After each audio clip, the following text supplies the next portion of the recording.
Hey, how you doing? I hope you're well. I'm Diana and welcome to my channel.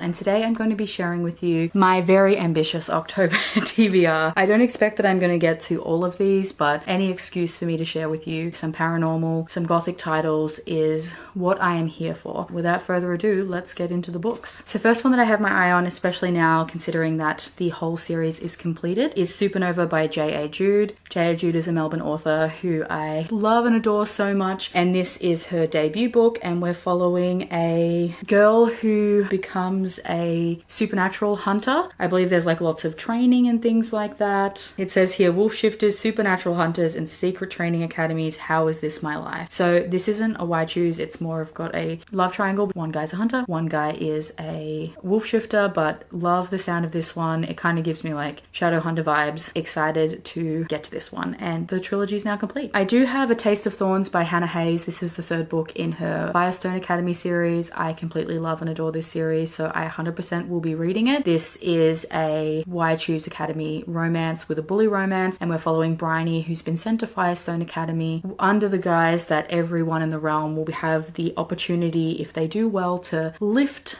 their station, and she is from the Slate realm, which is the lowliest realm that there is. A lot of the manual labor and the slums are there, and she has no interest in doing this, actually doesn't believe in the cause that the government is putting out, because years earlier her sister was killed while at the academy and they brushed it off like it was an accident, but Bryony firmly believes that that is not the case. So her game plan is just to survive, stay under the radar, to give her time to find out what happened to her sister. However, she attracts the attention of the princes, who are the top shadow wielders, who come from the Onyx realm, which is the top realm, and for winning they get to pick themselves a thrall, who is someone who is under their protection and at their beck and call, and for whatever reason they choose Bryony. She is not having it one bit, but her lack of interest is what intrigues Thorn, Dre, and Beaufort even more. And then we have a Professor Fox, who is the kind of golden child of the Slate, as he is the one person who has been able to lift himself from obscurity and become a shadow wielder. And as the series goes on, we realize that there is more to the world than what we think, and I'm hoping that they're going to break some systems down. So that one is definitely high on my radar. Speaking of arcs, I just received an arc of Blood Lies by R.L. Calder. This is the second generation from her Blood Oath series, I think it's called. I don't know much about it apart from that, except we're following Blair Van Helsing, and the one thing they've learnt is Blood Lies. I really enjoyed that Why Choose vampire romance. I'm in the mood for vampires, and this one just sounds perfect. Another arc that I am very late on is Primal by Kaylee King, and this is the first book in her Prey Drive series. It is MF wolf shifter has rejected fated mates. The world has an Omegaverse structure. We're following two characters who are destined to be together, but what happens when you're rejected by your fated mate? And this sounds fantastic. Our female main character was banished 8 years ago, and she finds the strength and courage to return to her former packland to fulfill her mother's last wish, but stepping into the Film Pack territory opens up a whole range of secrets that Noah didn't know existed.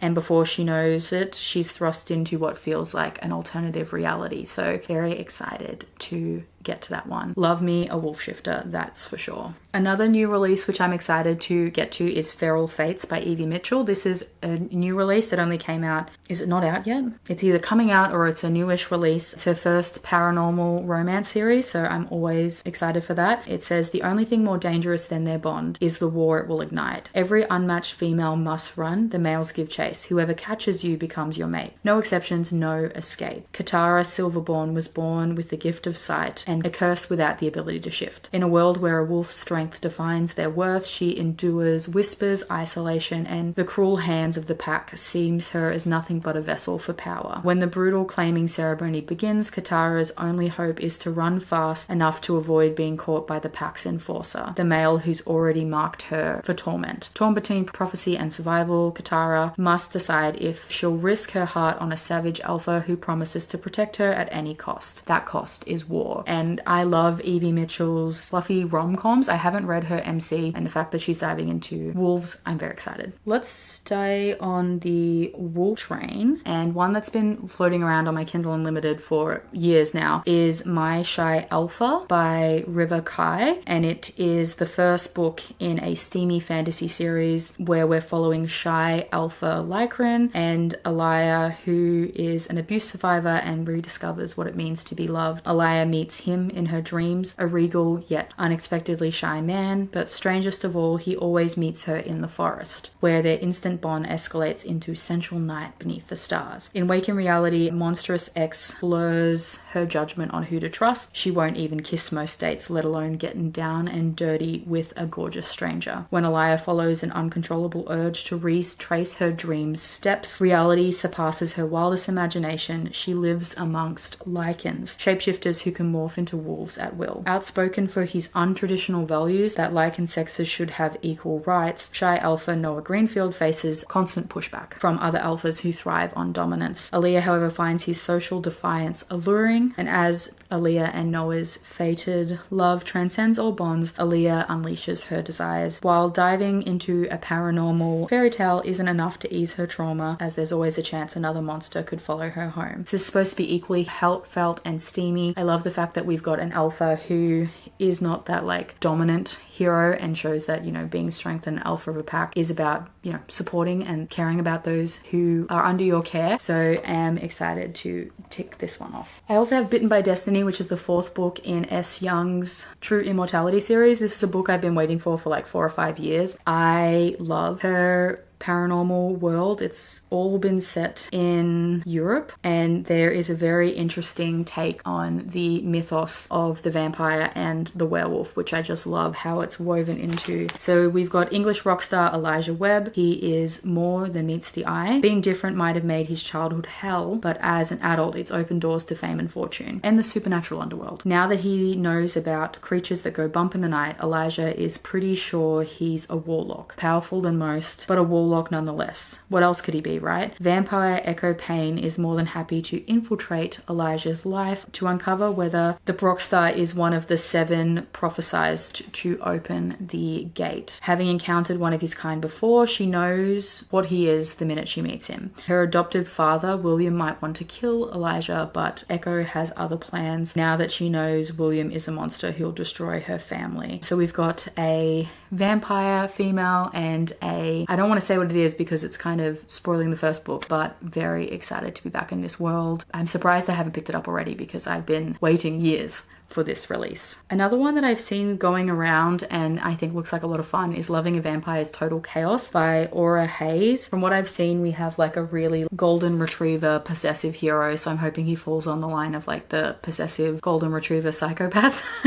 But we're following Celine Brennan, who should be riding the high of a successful promotion to detective, but instead she's been saddled with a case no one can seem to solve, with murders so gruesome that others before her have quit. Not to mention there's something suspicious about the new club in town, and her focus keeps being pulled from the case. Xavier Lockwood is old, 300 years to be precise, and he's bored because of it. Killing the scum of Chicago and cleaning up the streets, since the cops can't seem to do anything, is his favorite pastime. So we have a vampire Dexter, which I think is just so unhinged and awesome, until he lays eyes on Celine. Soon he finds his obsession with her far more tempting than murder. After all, no vampire can resist the allure of their mate. As their paths cross, thanks to Xavier's uncanny ability to be wherever Celine is, so add Stalker to that list, they both come to the realization that there's something far more nefarious going on in the city that they both love. And I'm excited for this one. I have, in the last few years, been reading a lot more like shifters, so excited to get back to my roots as a vampire girl. Back to werewolves. I would like to read at least one of the books in this Little Red duet by Colette Rhodes, which is part of her Cheeky Fairy Tale, so it's a retelling of Little Red Riding Hood. And in the first book, Scarlet, we've been following a girl named Lou, who we met in the Goldilocks retelling, who is a cam girl. Her parents were junkies. She was a teen bride, so she doesn't really have a good upbringing or know who her identity is. But with Scarlet, her cam identity, she's found this sense of empowerment. She feels desired. Despite being desired, her as Lou is still figuring out, outside of her mask and her persona, how to date, how to flirt. But after a wake-up call with a client made her realize that she was not leading the best life, she decides to make some changes, stop living online and see the world around her. Except her ex-client isn't taking no for an answer, and there are 3 new guys in town for the winter who insist on coming to her rescue, and all of them are keeping secrets. So I love Colette Rhodes' writing, and I'm excited to pick up another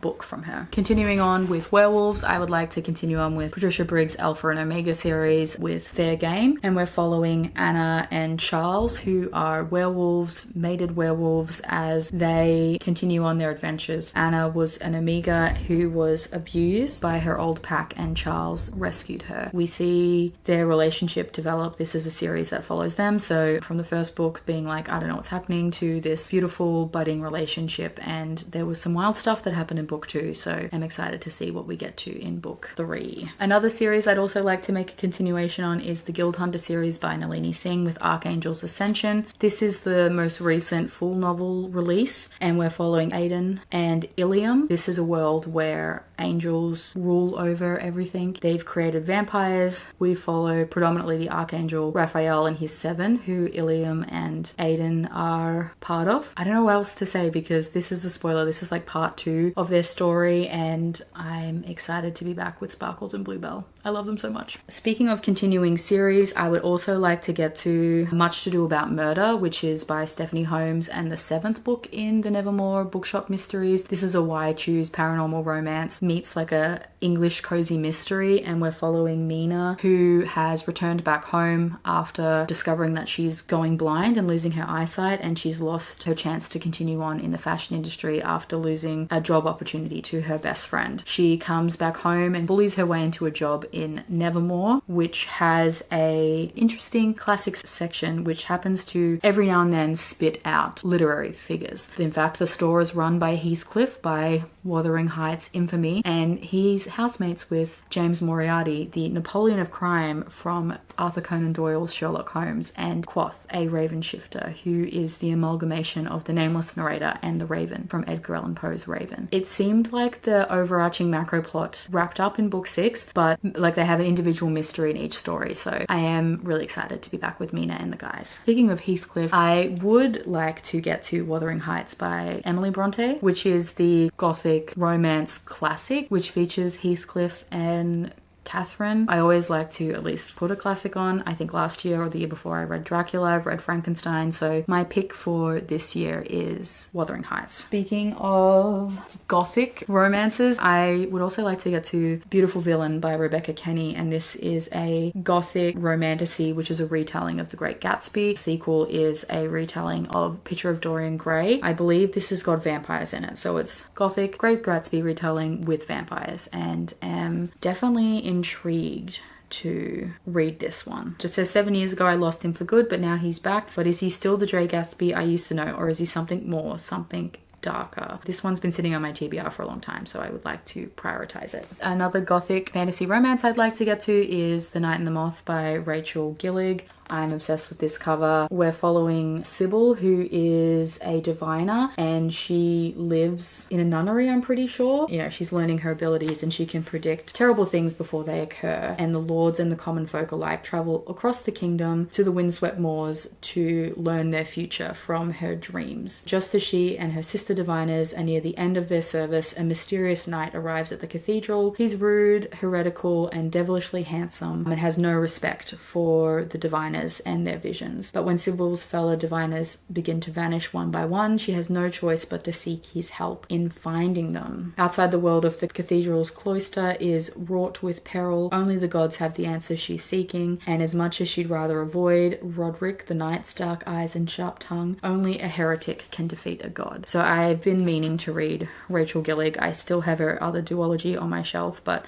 I think this one is calling for me more than the other one. I would also like to get to The Manor of Orchard Lane, which is by Aubrey Taylor and Rowan Stone. I'm obsessed with this cover, and I think I've seen online that it's had like a comp to Supernatural, which I love. We're following Florence, and she's trapped in her marriage to an abusive lord whose only love in life is to further his status. In a city estate they've moved to at his behest, the society functions she was forced to participate in the confines of being a woman in 1852. Her unhappy life is turned upside down when an unexpected letter from a town widow comes requesting her company. The manor on the hill is imposing and impossibly beautiful, with fresh air and gardens that reach for acres past where her eyes can see. Though this place's charm is undeniable, there is something mysterious about the building, and Florence finds herself staying much longer than she could ever anticipated at the manor of Orchard Lane. Wes, his younger adoptive brother, Cohen, and their best mate, Clay, are hunters. Intimately aware of the eldritch horrors that lurk in the periphery of decent society, in their well-loved beat-up Bronco, they travel northwest Europe, slaying monsters that civilians are unaware of, protecting those who cannot protect themselves. After a ghoul hunt goes bad, the three men crash through the abandoned doors of a mansion while looking for a place to lay low, unaware of the captured inhabitants. They are disturbing. So very interesting to see like what's happened to Florence. Then we've gone from like the 1850s to modern day with a series of like supernatural demon hunters, but that sounds so good. Then we have Soft Flannel Hank by Elizabeth MacArthur. I bought this one straight away on the recommendation of Crystal from Crystal's Bookish Life. I think she said this kind of gave the vibes of Twilight, but from Charlie's point of view. Yeah, I guess we have vampires. We are following Esther McLaren. She'd never pictured her life going quite spectacularly sideways. At 35 years old, a 35-year-old witch with an art degree and no job prospects, she took a job bartending at a vampire-owned nightclub in Savannah. After seeing something she wasn't meant to, Esther has been on the run for months. With nothing but her intuition to guide her, Esther finds herself in the Pacific Northwest, canteening directly into the pathways of Hank Dove. Hank is as big as he is quiet. He's 45, divorced, depressed, and trying therapy for the very first time. When Esther blows into his quiet, lonely life, with all the subtlety of a squall, Hank is left reeling by feelings and desires he thought were long gone. Maybe, just maybe, he's not quite as stuck as he thought. Crystal raved about it, was one of her favorite romances, and I thought it was about time I put this one on the list. Then we have Fowler's Fair by Elise Hay. This is one that Steph from the Novelty Corner was raving about. It is a urban fantasy set in Australia at the very least, but I think it might be set in Melbourne. We are following a witch who is done hunting down supernatural criminals, fighting for her life. Every day is getting really old, so she takes a career change to be a social worker for supernaturals. She thought that would be the safe bet. Nothing could possibly go wrong there, right? As it turns out, the last witch in her role was slaughtered by a lycanthrope, and the prime suspect is her client, who happens to be pure forbidden deliciousness. It's totally irrelevant, but she gets paid to support the vulnerable, not to lust after them or assume they're guilty unless proven innocent. But the cops are outgunned, the wizards are morally bankrupt, and the lycans are concealing information. So this sounds amazing, and I think it's on my buzzword challenge as well, so it's one that I'm definitely going to read. I've got the first 4 books in this series. It's a nice little shorty patootie, in the words of Jan Agaton, so I'm very hopeful I picked this one up quite early on. I would also like to get to You're So Dead to Me by Stephanie Holmes. I do have a copy somewhere, but I don't know where it is. This is from a different series of hers, which has ghosts and is giving me the vibe of Ghosts, the TV show. I've loved the British one. I haven't watched the American version yet. And this is the first book of the Grimdale Graveyard Mysteries. We're following Bree, and she sees dead people. And what do you do when 3 hot possessive ghosts want to jump your bones?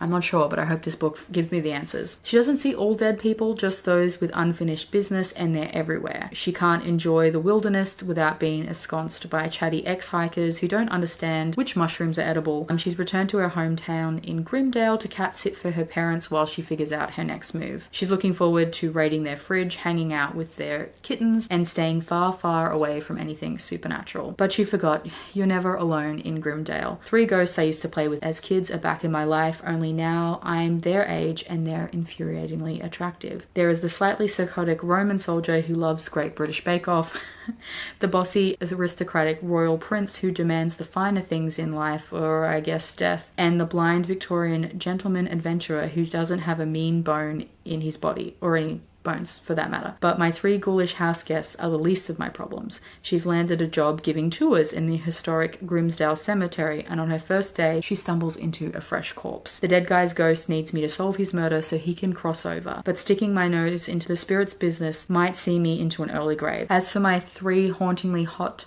friends. It turns out their unfinished business is me. And I think that just sounds so wonderful. I love the idea of a Roman soldier who's obsessed with the Great British Bake Off, because I'm obsessed with the Great British Bake Off. Everyone should be. It's a fun, cozy time. So very excited for that. One which I'm carrying over from my September TBR is Her Favorite Jack-O-Lantern by Rebecca Renwick. This is one of her gummy bear books. And we've got Jack Campbell, who is just returned from his hometown after 8 years in the army, much to his family's delight, and to rent the only place in town. He appreciates his luck until he meets his neighbor, Sally Smithton, who seems to be a goth. Not many in the small New Hampshire town appreciates her sense of style, and she doesn't seem to care, which you go girl, you do whatever you want. She has 2 best friends, her cats and her interior design business, and that's all she needs. Until a rather dashing, familiarly handsome man moves next door, her high school crush, Jack, who finds her too enticing to ignore. So I think this is going to give me like cozy small town with Halloween vibes, and I'm here for it. And last but not least on my list, I'm going dark romance. I'm going to include Carry Your Debt by E.J. Campbell. This is the second book in the Pantheon, which is a Why Choose romance, which deals with this criminal underground. Things left off with a massive cliffhanger with Sabine, the Rocks Boys, and her crew. She was in an accident, has a brain injury, and has amnesia, and she was found by Sebastian Grayson, who is the Grey Man and mayor of this town, but more importantly, he's the Grey Man who runs this criminal syndicate. Due to the brain injury, is unhinged, put it mildly, and she lives off adrenaline and danger and has that kind of intense impulse control. She fucks up a job, and at the risk of getting her current crew in trouble, she's sent to Roxbury Academy. Her goal is to recruit as many people, teachers, students, but in particular, she must recruit the Rocks Boys to their gang before the neighboring gangs do so. We have some big twists.